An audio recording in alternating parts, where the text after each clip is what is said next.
안녕하세요. 브루스의 북살롱입니다. 오늘은 중국 고전 논어의 첫 구절을 한번 이야기해 보려고 합니다. 제가 지금 다시 공자와 논어 이야기를 꺼내는 이유는 간단해요. 요즘 현대인들이 중국 고전을 너무 많이 오해하는 것 같거든요. 특히 공자에 대해서는 더 그렇습니다. 공자 하면 왠지 고리타분하고 꼰대 같고 예의 범절만 강조하고 윗사람 말 잘 들으라고 가르친 사람처럼 생각하는 분들이 많아요. 그런데 제가 보기엔 그건 공자나 논어를 제대로 읽어서 나온 결론이라기보다는 공자를 너무 낡은 방식으로 배워서 생긴 오해에 가깝습니다. 혹자는 정당한 비판이라고도 하지만 제가 볼 때 그건 비판이 아니라 솔직히 안 읽고 하는 소리에 가까워요.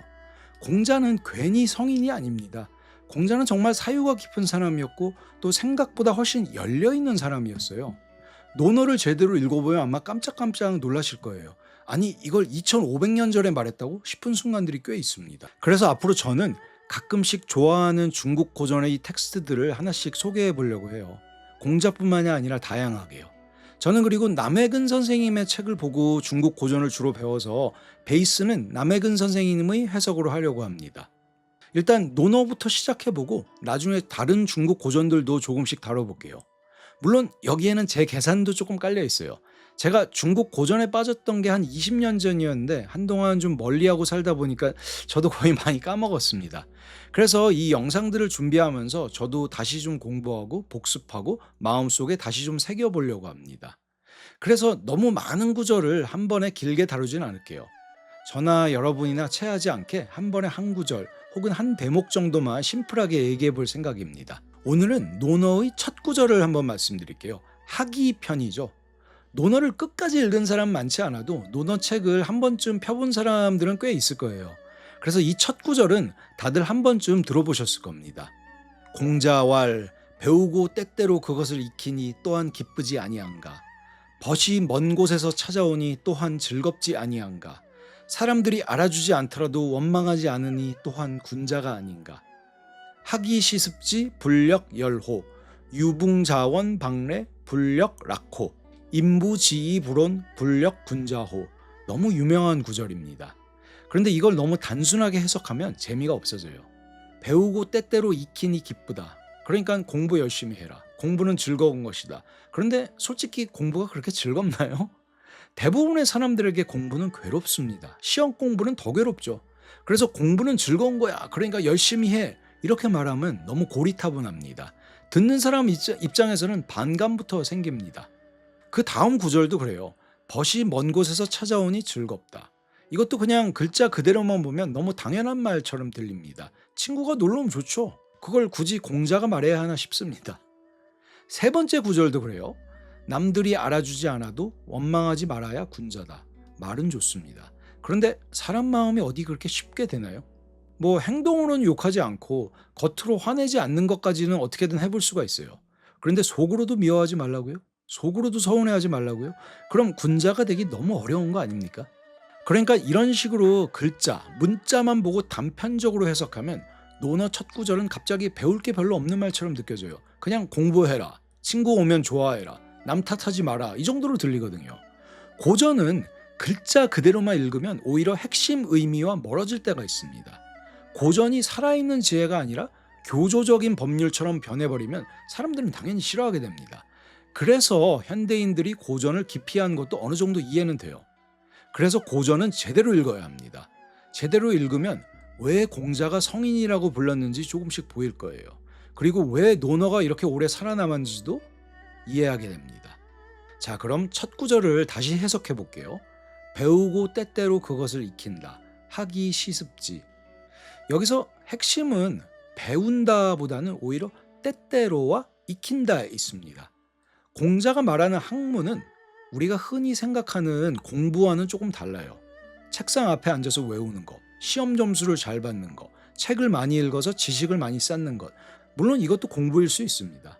그런데 공자가 말하는 학문은 그런 것보다 훨씬 더 넓습니다. 공자의 관점에서 학문은 사람의 됨됨이를 바로잡아가는 일입니다. 어떻게 더 나은 사람이 될 것인가? 어떻게 더 바르게 행동할 것인가? 어떻게 자기 마음과 태도를 조금씩 다듬어 갈 것인가? 이게 공자가 말하는 학문에 가깝습니다. 그러니까 학문은 단순한 지식이 아니라 삶에서 우러나오는 것입니다. 사람들과 부딪히고 일을 해보고 실패도 해보고 부끄러운 일도 겪어보고 그 과정에서 자기 자신을 돌아보는 것입니다. 쉽게 말하면 실전에서 배우는 거예요. 책을 읽는 것도 중요합니다. 하지만 책만 읽고 끝나면 아직 자기 것이 아니에요. 진짜 배움은 생활 속에서 일어납니다. 누군가의 잘못을 보고 저 사람 왜 저래 하고 끝나는 게 아니라 혹시 나도 저럴 때가 있지 않았나 하고 돌아보는 거. 누군가가 무례하게 행동하는 것을 보고 나는 저렇게 하지 말아야 되겠다 하고 자기 태도를 점검하는 거. 누군가 어려운 상황에서도 품격을 잃지 않는 모습을 보고 나도 저런 사람이 되고 싶다 하고 마음에 새기는 거. 이런 게 공자가 말하는 학문입니다. 논어의 2인편에도 비슷한 흐름의 말이 나와요. 관과 사지인의. 보통은 남의 허물을 보면 그가 인한지 알 수 있다로 읽지만 남해근 선생님은 이걸 남의 잘못을 보고 돌이켜 자신을 반성한다라는 뜻으로 풀이를 합니다. 결국 공자의 관점에서 보면 배움은 학교 안에서만 일어나는 게 아닙니다. 언제 어디서나 보고 배우고 익혀야 합니다. 또 언제 어디서나 반성할 수 있어야 합니다. 회사에서 사람을 보면서 배우고 가족과 부딪히면서 배우고 친구와 대화하면서 배우고 심지어 내가 싫어하는 사람을 보면서도 배웁니다. 남의 못난 모습을 보고 내 못난 모습을 발견하는 것, 남의 좋은 모습을 보고 또 내 부족함을 발견하는 것, 이게 바로 학문입니다. 이렇게 보면 배우고 때때로 익힌다라는 말이 완전히 다르게 들립니다. 이건 그냥 공부 열심히 하라는 말이 아니라 살면서 계속 자기 자신을 계속 다듬어 가라라는 뜻입니다. 그런데 이게 쉽지는 않아요. 자기를 돌아보는 일은 불편합니다. 남 탓, 환경 탓, 시대 탓을 하는 것은 쉬워요. 그런데 내가 놓친 건 뭐지? 내가 바뀌어야 할 건 뭐지? 내가 같은 실수를 반복하고 있는 건 아닐까? 이렇게 묻는 건 어렵습니다. 하지만 그 어려운 일을 조금씩 해나가면 어느 순간 자기 안에 작은 변화가 생깁니다. 예전 같으면 바로 화냈을 일에 이번에는 한번 멈출 수 있습니다. 예전 같으면 자존심 때문에 절대 못했을 말도 이번에는 내가 미안합니다 라고 말할 수가 있어요. 예전 같으면 남 탓만 했을 일에 이번에는 내가 할 수 있는 건 뭐지? 하고 생각할 수가 있습니다. 이럴 때 사람은 묘한 기쁨을 느껴요. 대단한 성취감은 아닐 수도 있고 박수 받는 정도의 기쁨은 아닐 수도 있어요. 그런데 자기 자신은 압니다. 내가 그래도 조금은 나아졌구나. 예전의 나와는 조금 달라졌구나. 그때 마음속에서 조용한 기쁨이 올라옵니다. 남해근 선생님의 표현을 빌리면 도리를 조금 깨닫고 나서 혼자 회심의 미소를 짓는 느낌에 가까워요. 그러니까 또한 기쁘지 아니한가라는 말은 공부가 재미있으니까 열심히 하라는 말이 아니라 사람이 자기 자신을 조금씩 다듬어가고 그 배움이 자기 삶 속에서 익어갈 때 느끼는 기쁨, 그 이야기를 하는 겁니다. 이제 두 번째 구절로 가볼게요. 벗이 먼 곳에서 찾아오니 또한 즐겁지 아니한가. 이것도 그냥 친구가 놀러와서 좋다는 말이 아닙니다. 여기서 말하는 벗은 단순한 친구가 아니에요.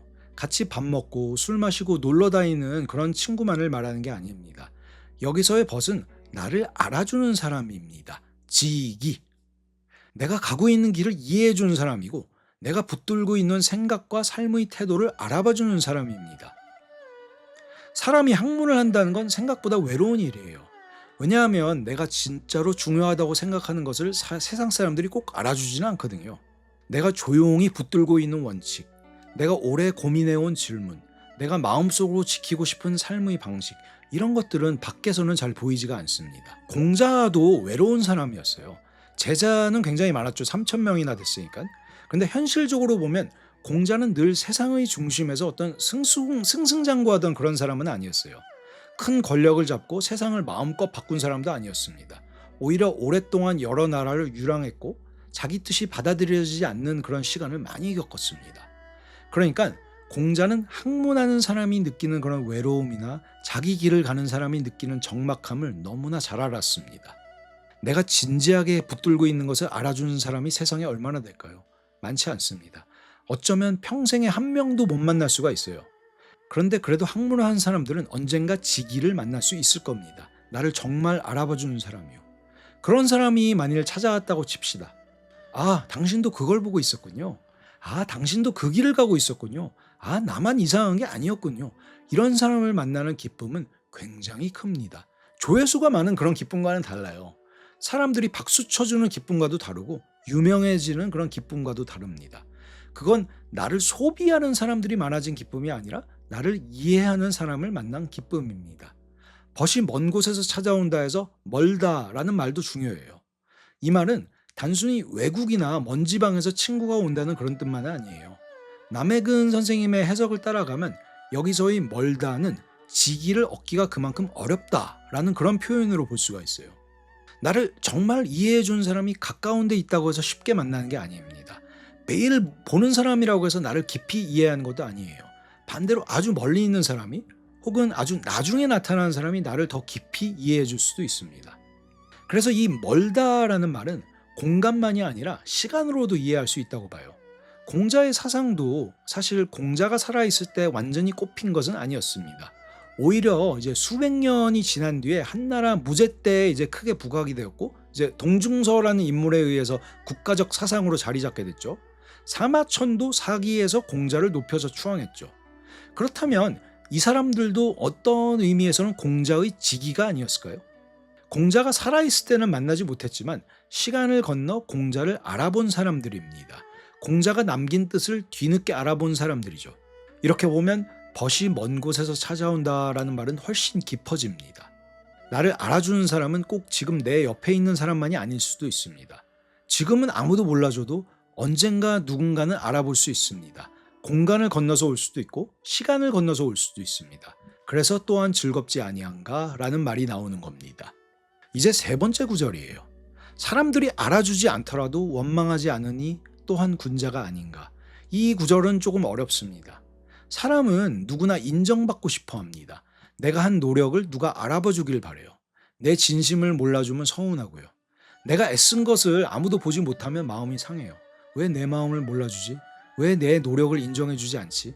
왜 나만 이렇게 손해보는 것 같지? 이런 생각이 드는 건 너무 자연스럽습니다. 그런데 공자는 여기서 한 걸음 더 들어가요. 남이 나를 알아주지 않아도 원망하지 않는 것. 이게 군자의 태도라고 말합니다. 여기서 중요한 말은 원망하지 않는다입니다. 불온이죠. 이 말 안에는 단순히 삐지지 않는다 그런 정도의 뜻만 있는 게 아니에요. 하늘을 원망하고 남을 탓한다라는 의미까지 포함되어 있습니다. 우리는 일이 잘 안 풀리면 보통 원인 분석보다 책임자 찾기를 먼저 합니다.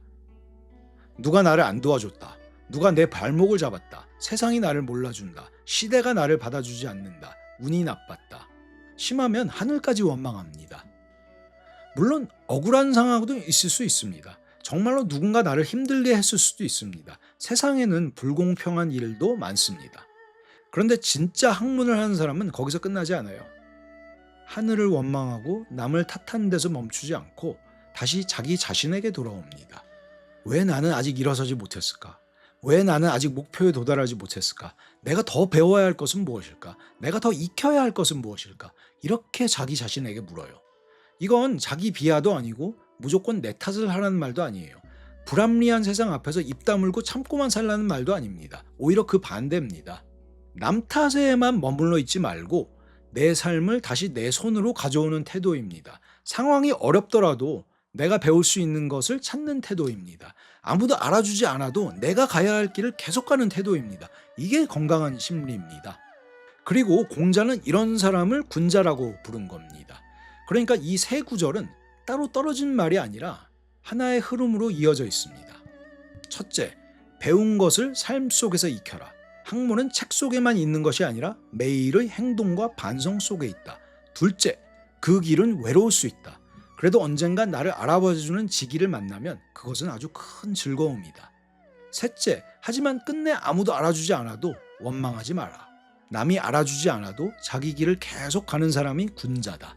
이렇게 연결해서 보면 논어의 첫 구절은 공부 이야기가 아닙니다. 인간이 어떻게 성숙해지는가에 대한 이야기입니다. 많이 아는 사람이 되라는 말이 아니라 조금씩 더 괜찮은 사람이 되라는 말입니다. 남에게 인정받기 위해 사는 사람이 아니라 자기 안에서 배움의 기쁨을 먼저 얻는 사람이 되라는 말입니다. 그리고 그 기쁨이 있어야 나중에 다른 사람을 위해서도 뭔가 할 수 있습니다. 내 안에 기쁨이 하나도 없는데 세상을 위해 봉사한다는 말은 오래가기가 어려워요. 그래서 이 세 구절의 중심에는 결국 기쁨이 있습니다. 배움이 익어갈 때의 기쁨, 나를 알아주는 사람을 만났을 때의 즐거움, 그리고 아무도 알아주지 않아도 원망으로 무너지지 않는 단단함. 이게 논어가 첫 장에서 우리에게 던지는 메시지입니다. 그러니까 학이시습지는 단순히 공부 열심히 하라는 말이 아닙니다. 삶 전체를 배움의 자리로 삼으라는 말입니다. 그리고 매일 조금씩 더 나은 사람이 되어가라는 말입니다. 오늘은 논어의 첫 구절을 남해근 선생님의 해석을 바탕으로 한번 같이 읽어봤습니다. 앞으로도 고전 속에 숨어있는 좋은 구절들을 하나씩 찾아서 소개해드리도록 하겠습니다. 재미있으셨으면 구독과 좋아요 부탁드리고요. 제 영상이 여러분께 작은 도움이 됐기를 바랍니다. 감사합니다.